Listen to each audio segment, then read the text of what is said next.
Hi అండి, welcome to our Naga devotional channel అండి. ఈరోజు నేను పుదీనా రైస్ చూపిస్తున్నానండి.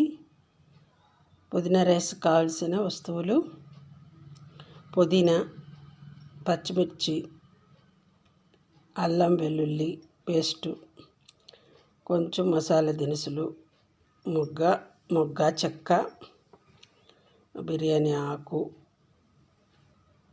జీడిపప్పు, పల్లీలు కూడా వేసుకోవచ్చండి. పల్లీలు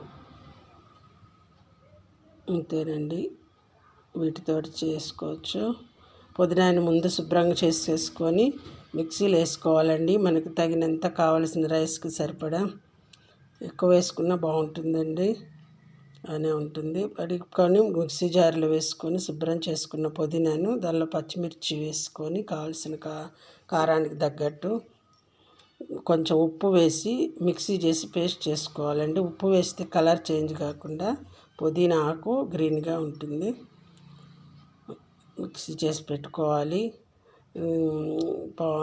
పాన్ పెట్టి బాణలు పెట్టి దానిలో ఆయిల్ వేసి ముందుగా మసాలా దినుసులు వేసుకొని కొంచెం ఆవాలు, షాజీరా ఉంటే షాజీరా వేసుకోండి, లేదా జీలకర్ర వేసుకొని వేపేసేసి అల్లం వెల్లుల్లి పేస్ట్ వేసి వేపి ఆనియన్ పచ్చిమిర్చి తరుక్కోవాలండి. ఒక ఆనియన్ తరుక్కొని పచ్చిమిర్చి అవి వేపేసుకొని ఈ పేస్ట్ చేసుకున్న పుదీనా పేస్ట్ ఉంది కదండి, అది పోసేసి బాండీలో కొంచెం వేపుకోవాలండి. బాగా ఉడికించుకోవాలి. ఉప్పు వేసేసి తగినంత ఉప్పు వేసుకొని దానిలో ఉడికించుకొని మనం రైస్ వేసేసుకోవడమేనండి.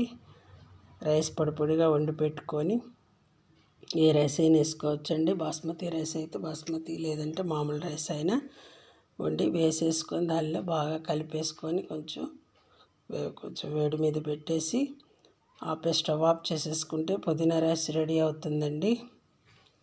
ఇలా ప్రిపేర్ చేశానండి నేను. చాలా బాగుంటుందండి.